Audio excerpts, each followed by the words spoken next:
Let's continue our walk down the Rue Basses around the Place du Mollard. As I come across the only souvenir shop in the historical city center, I went in to find fun ideas for gifts with a traditional Swiss theme.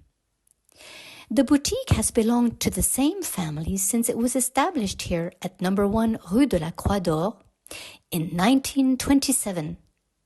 In addition to a broad selection of watches and clocks, music boxes, and cows of all colors and designs, you can also find magnets, pens, t-shirts, and caps.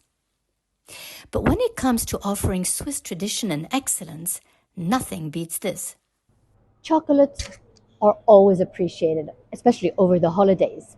But how about hot chocolate? Perfect for the winter season. Well, go to La Bonbonnière chocolate shop or boutique in the main street, shopping street of Downtown Geneva.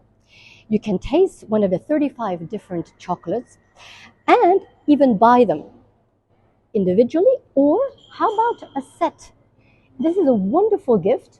You have 4 different types of hot chocolate, plus a mug with instructions and the little electric whip that will make this wonderful foamy hot chocolate that everyone will appreciate.